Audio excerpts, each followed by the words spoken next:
নমস্কার। যুক্তি তর্ক সঙ্গে অর্কই আপনাদের স্বাগত। আপনাদের সঙ্গে আমি অর্কপ্রভ সরকার। আপনাদের স্বনির্বন্ধ অনুরোধ, চ্যানেল সাবস্ক্রাইব করবেন, থ্যাঙ্কস বাটনে ক্লিক করতে ভুলবেন না। 10ই জুলাই আন্তর্জাতিক সংবাদ সংস্থা রয়টার্সকে এটি সাক্ষাৎকার দিয়েছেন বাংলাদেশের প্রাক্তন প্রধানমন্ত্রী, বর্তমানে যিনি দিল্লিতে আছেন, শেখ হাসিনা। টেলিফোনের সাক্ষাৎকার প্রায় 1 ঘন্টা ব্যাপী। শেখ হাসিনা বলেছেন যে ডিসেম্বরে তিনি বাংলাদেশে ফিরবেন, দিনক্ষণ কিছুই জানাননি, এবং তাঁর জমানা স্বরাষ্ট্রমন্ত্রী আসাদুজ্জামান খান কামাল তিনিও নাকি ফিরবেন, তারা আদালতে আত্মসমর্পণ করবেন। শেখ হাসিনা বলেছেন আমায় যদি মেরে দেয় তো দেবে,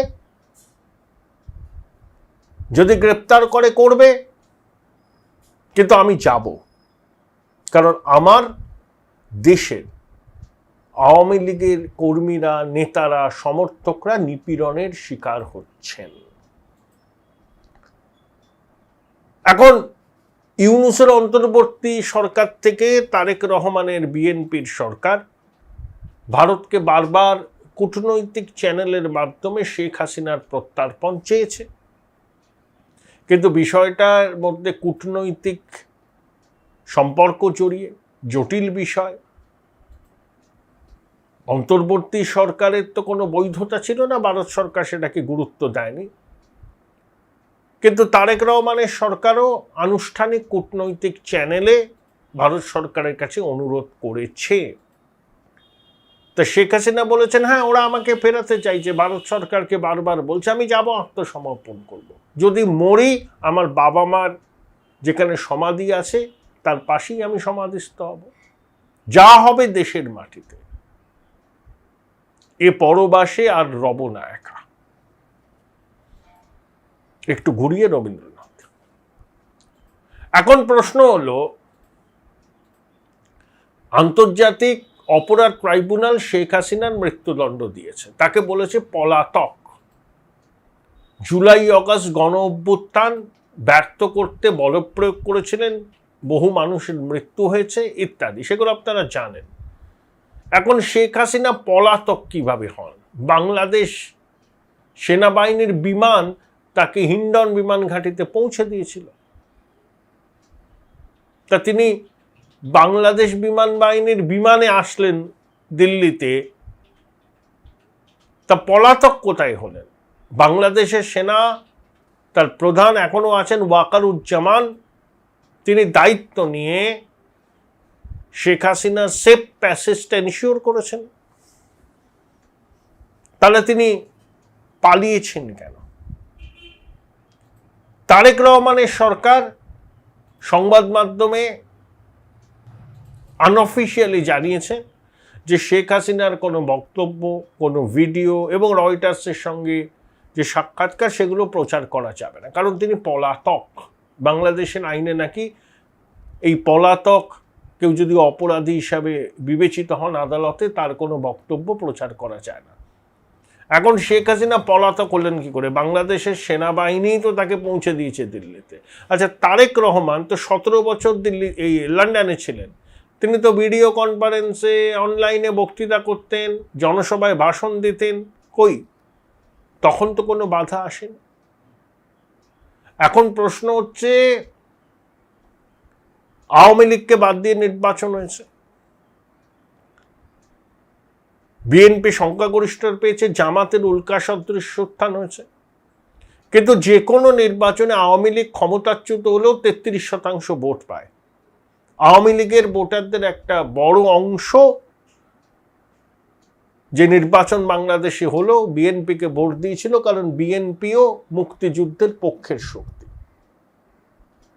আবার যখন শেখ হাসিনা দেশ ছাড়লেন, অন্তর্বর্তী সরকার, তখন আওয়ামী লীগের নিচের তলার কর্মী সমর্থকদের অনেকের পাশে দাঁড়িয়েছিলেন জামাতের নেতারা।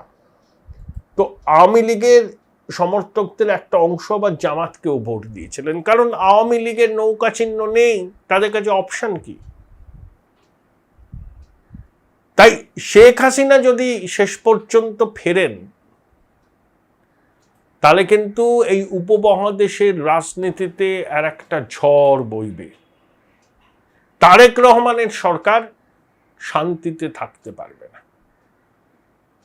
একই বিএনপির সঙ্গে নয়াদিল্লির সম্পর্ক কোনো কালে মসৃণ ছিল না, আস্থার ঘাটতি ছিল। সেই খালেদা জিয়া যখন প্রধানমন্ত্রী, চট্টগ্রামে কর্ণফুলী জেটিতে কন্টেনার ভর্তি অস্ত্র এসেছিল উত্তর পূর্ব ভারতের জঙ্গিদের দেওয়ার জন্য।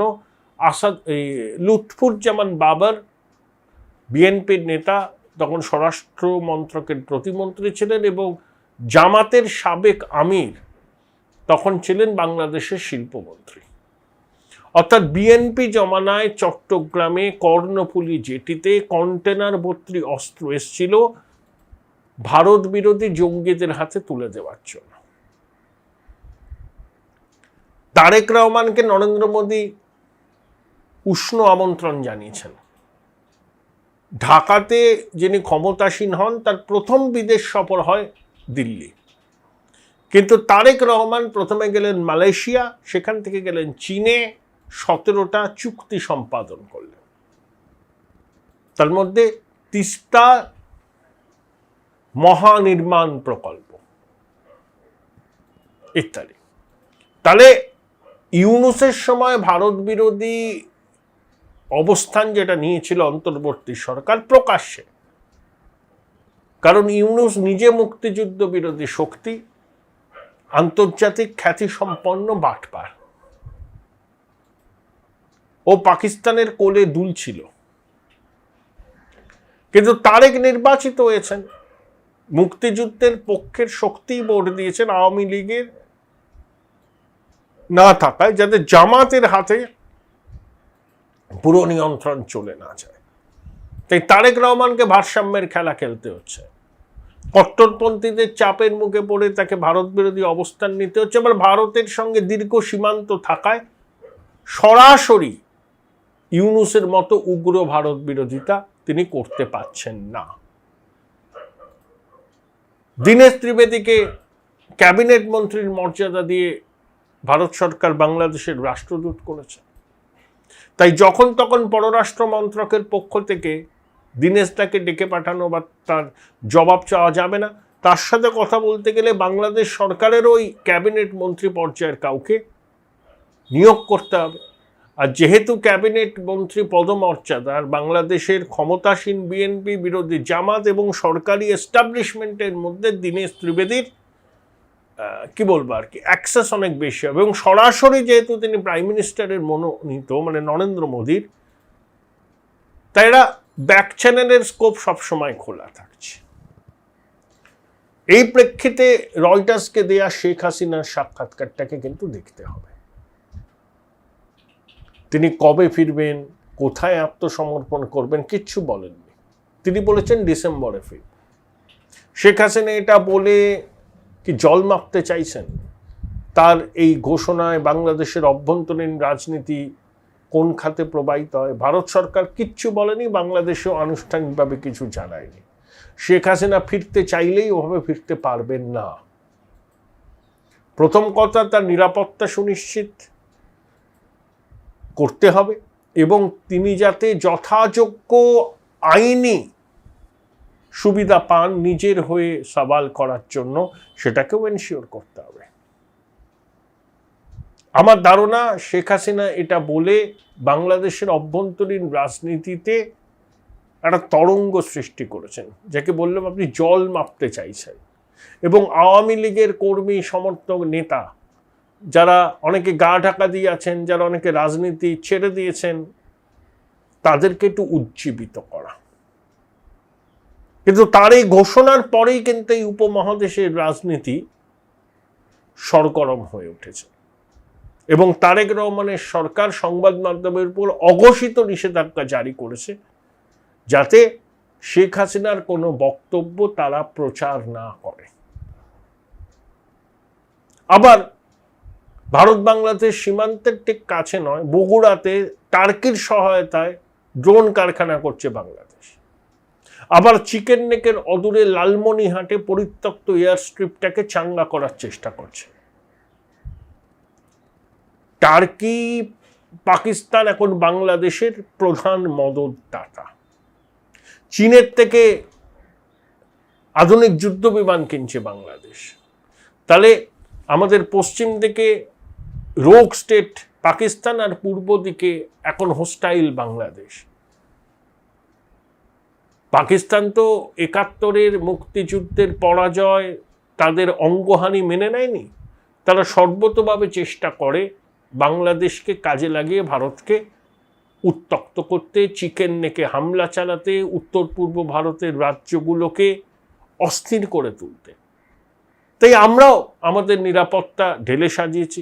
চিকেন নেকের ইনফ্রাস্ট্রাকচার বাড়ানো হচ্ছে, ভারতের দিকে যেগুলো পরিত্যক্ত এয়ার স্ট্রিপ আছে সেটাকেও ঢেলে সাজানো হচ্ছে। বাংলাদেশের সাধ্য নেই ভারতের কোনো ক্ষতি করে, হ্যাঁ, তবে পিঁপড়ে কামড়ালেও তো লাগে। আমাদের সতর্ক থাকতে হবে। বাংলাদেশে ভারত বাংলাদেশ সীমান্তবর্তী যে সমস্ত সংসদীয় আসন আছে বাংলাদেশে, তার সবকটাতে জামাত জয়লাভ করেছে। খুব অ্যালার্মিং। জামাত মুক্তিযুদ্ধের বিরোধী শক্তি। জামাত স্বাধীন বাংলাদেশের অস্তিত্ব মানত না। তারা মনে করত বাংলাদেশের সৃষ্টি হচ্ছে জিন্নাত দ্বিজাতি তত্ত্বের মূলে কুঠারাঘাত। জামাত প্রধান বিরোধী দল। ভারত বাংলাদেশ সীমান্তে জামাতের রমরমা। শুভেন্দুবাবু 10ই জুলাই মুর্শিদাবাদে গিয়ে কি বলেছেন, যে অনুপ্রবেশকারী যাদের চিহ্নিত করা আছে তাদেরকে ফেরত পাঠাতে হবে। এই কাজে কোনো শৈথিল্য তার সরকার বরদাস্ত করবে না। কেন্দ্রীয় স্বরাষ্ট্রমন্ত্রীর বক্তব্য এক, স্মার্ট বর্ডার তৈরির উদ্যোগ নেওয়া হচ্ছে। ফেন্সিং দেওয়ার জন্য বিএসএফ এর যে জমি প্রয়োজন, সেই জমির সিংহভাগ তাদের হাতে তুলে দেওয়া হয়েছে। আর পুশব্যাক করার ক্ষেত্রে জামাত বাধা দিচ্ছে। তাই ভারত বাংলাদেশের সম্পর্ক অতীতে যা ছিল আওয়ামী লীগের সময়, এখন তো তা নেই। অত্যন্ত স্পর্শকাতরতা আছে। তবে ইউনূসের সময় যেরকম ছিল সম্পর্ক, সেই রকম সম্পর্ক নেই। ভারত তো মেডিকেল ভিসা, অন্য ভিসা দিচ্ছে, এবং ঢাকায় ভারতীয় হাইকমিশনের কাছে এইমসের কোনো ইউনিট গড়া যায় কিনা সে ব্যাপারেও চিন্তা ভাবনা করছে। তা এই দুটো দেশের মধ্যে সম্পর্ক বর্তমানে কূটনৈতিক সম্পর্ক। এই আবহে শেখ হাসিনার ওই সাক্ষাৎকার যে আমি ডিসেম্বরে বাংলাদেশে ফিরব, মরতে হলে দেশের মাটিতেই মরব, খুবই তাৎপর্যপূর্ণ। এই উপমহাদেশের রাজনীতিতে নতুন করে অস্থিরতা সৃষ্টি হওয়ার যথেষ্ট উপাদান কিন্তু মজুদ আছে। ভাই ভাই, এটা মডেল না খাতা। আর কত ফটোগ্রাফি করবি? চুপ কর, সামনে মাধ্যমিক, নোট জোগাড় করে পড়তে হবে। কবে পড়বি ভাই? গ্যালারি তো নোটের লাইব্রেরি আর স্টোরেজে পিডিএফ এর ছড়াছড়ি। ধুর, কোনটা পড়বো কোনটা ছাড়বো কিছুই তো বুঝতে পারছি না। আরে তাহলে মৌলিক লাইব্রেরির বই পড়। ওদের সম্রাট এক্সক্লুসিভ সাজেশন বইগুলোতে পাবি সমস্ত গুরুত্বপূর্ণ এমসিকিউ, এসএকিউ ও বড় প্রশ্ন একেবারে উত্তর সহ। কমন পাবো তো? টপারদের জিজ্ঞেস কর। সম্রাট এক্সক্লুসিভ সাজেশন মাধ্যমিক, ভালো রেজাল্টের পাসওয়ার্ড। উচ্চ মাধ্যমিকের পর উজ্জ্বল ভবিষ্যৎ গড়তে NCHMCT পর্যটন দপ্তর, ভারত সরকারের hospitality and hotel management, Paschimbanga সরকারের মাকাউটের BBA BCA, fashion design, aviation tourism, culinary arts পড়ো SBIHM কলেজে। স্টুডেন্ট ক্রেডিট কার্ড ও ব্যাংক লোন পাবে SBIHM এ পড়লে। কোর্সের শেষে SBIHM দেশ ও বিদেশে চাকরির ব্যবস্থা করে থাকে। SBIHM হলো পশ্চিমবঙ্গের সেরা ম্যানেজমেন্ট কলেজ। SBIHM.com। বোলপুর শহরের কোলাহল থেকে মাত্র 20 মিনিট দূরেই রয়েছে সুন্দর রিসর্ট, যেখানে পেয়ে যাবে স্পেশিয়াস আর এস্থেটিক্যালি ডিজাইন রুম। তোমরা যারা গ্রুপে যাও তাদের জন্য আছে কমফোর্টেবল গ্রুপ স্টে অপশন, আর কাপলদের জন্য রয়েছে লাক্সারিয়াস সুইট রুম, তার উপর আবার ফ্ল্যাট 10% অফ। এখানে প্রকৃতির মাঝে তোমরা পেয়ে যাবে একটা সুন্দর সুইমিং পুল, ছোটদের জন্য প্লে এরিয়া আর একটা এস্থেটিক সেলফি কর্নার। প্রপার্টিটা পুরোটাই পেট ফ্রেন্ডলি, আর এখানে আছে অনেক কিউট ছোট ছোট র্যাবিটস। সকালের ব্রেকফাস্ট থেকে ডিনার পর্যন্ত পেয়ে যাবে একদম হোমলি কমফর্ট ফুড, যা এক কথায় অসাধারণ।